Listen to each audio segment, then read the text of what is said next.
Welcome to OWAD. I am Sophia, pilot into the universe of Chinese. Let's continue exploring ocean industrial age concepts. 失踪 is today's expression. It means most likely somebody is missing, and we use lose track to almost like define how it looks. The phenomenon of when somebody is missing is because you lose track of them, or their tracks get lost. You cannot track them down. You don't know where they are. So that's how this put together. 是 is made of the five-finger hand symbol.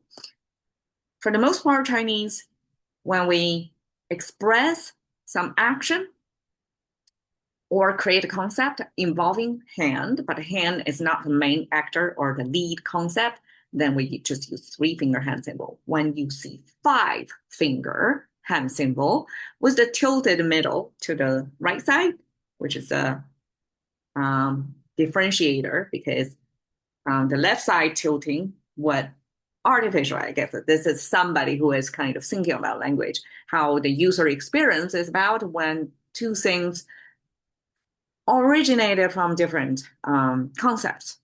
The five-finger hand symbol somehow look just like the hair, the fluffy hair of animal fur. They look the same. Then somebody decide, okay, right tilting on the middle means hand, left tilting means hair. And then we know when it's hand, it is something about the hand motion. The bottom, almost like a wave symbol, is quite abstract. It's hard to see something in nature looks like that. Probably there are lots of them, simply because there are lots of these curvature shapes that it becomes like unidentifiable or anonymous because it's not a distinct feature, unlike like hand, right? Five fingers. So this shape, according to scholars, this means yi. That is the second character following jia. So I just reviewed jia yi bing ding, which is Chinese way to say number 1, 2, 3, 4. So the first four digits expressed in a Chinese way, it's different from 1, 2, 3. That's purely numerical. Well, language scholars can still pack meanings to it. But when we say 甲乙丙丁, it's two very distinctively looking things. And I want to piece them together to say exactly what is 甲乙丙丁. 乙 is the one at the bottom. That 甲 is the bursting moment of a seed from a shell. So it's like the beginning of life, right? Bursting out of its original, like from the mother's body of the seed. And then yi is the growing part. Even if it shapes like that, yi, it's kind of shapes like an English letter Z. It's kind of zigzaggy because growth is not linear. We have many moments of growth spurts, or we have kind of stagnant growth period when things are slow changing. So it's not an even speed. So when we describe something as growing, kind of like a struggling almost, because it's not a linear process, we use this zigzagging symbol. And my other imagined interpretation is it's almost like your heartbeat. If it comes into a straight line, that means death, right? If it has this pulsing through it, up spikes and valleys, that means things are going. You have this expanding, contracting of the heart to create such pulsing. And that kind of bump in this otherwise pretty straight line, when you have this bump thing, that's a life signal. So this is something growing, living, next to the five-finger hand symbol. According to scholars, that means we lose from our hand, something that's growing. It's almost like poetic.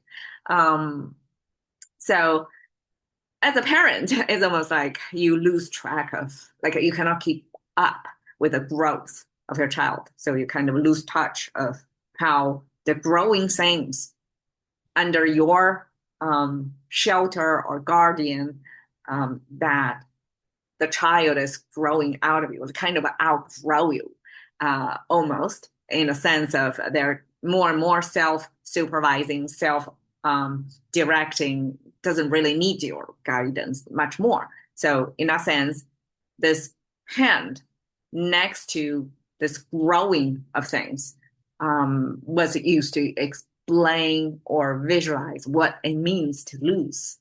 Out of all the things, it doesn't talking about like money from your hand, right? You lose money. No, you lose growth.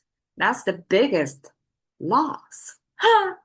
Okay, 病 and the 丁 simply means 病 means the lower energy start and the higher energy kind of shifting moment.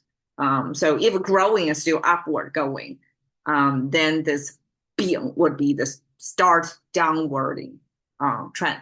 And then 丁 would be ripening. Everything is done growing. They are in their full grown form. And the next stage would be the end of the whole journey. It's kind of the end of the lifespan. So to me, 甲乙丙丁 almost show you the life story or life journey of a thing growing. We can map it in human 4 stages, or look at it in Chinese with visually express it through plant. So this shape is the plant trying to growing. So it's not even, it's not linear, it's not the same speed. Starting from that seed growing, and then the energy shift, and then everything ripe. Things start to drip. So that's the 甲乙丙丁. Okay, loose. Then track. I would say there was this almost misnomer, because both simplified and traditional are using a different symbol. This is a food symbol, which is this. You can see the similarity between the 2 icons there. And then the top, a box, was the kneecap. So by the foot itself, it means standing still. You're not moving. And Chinese have a way to add 3 strokes, which is left foot step paired with the right foot, right? By the foot itself is standing, plus the 3 strokes, it means moving through space. And then that's the walking symbol. But here with the kneecap, it's also giving you the sense of you're not only using your foot, you're actually using your knee. And when you're using your knee, logically we know you're walking, right? But that's totally a different source. At the bottom here, you see 2,000 years ago's dictionary, it shows a wheel with spokes and on an axles with 2 wheel stoppers from falling apart, the wheel falling from the axles. So this is a Chinese abstraction of what a vehicle looks like.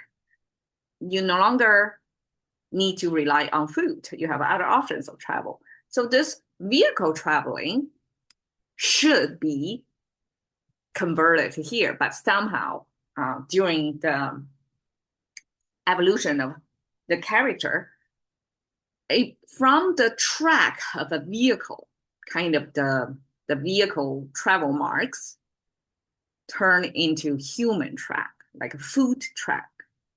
So somehow in the history it was changed. So it became then logical to replace the vehicle with our knee and foot there. Okay, the right side, 2 person, one following another. So human figure in Chinese is a side profile view. The front side, which is the straighter line, paired with the back side, your back torso, is more curvature there. And they're facing toward the left, because for Chinese, the left facing is forward facing. One follow another. And in this forward facing way, that means you're one following another. So there is this following thing. And then you have this footstep. So I guess the following concept on top of the foot following was an ancient way of travel with vehicle, because apparently somebody who, I guess, the patrons who can afford to travel on vehicle instead of walking themselves, got to be serviced by somebody who is traveling on foot along the way, following the vehicle.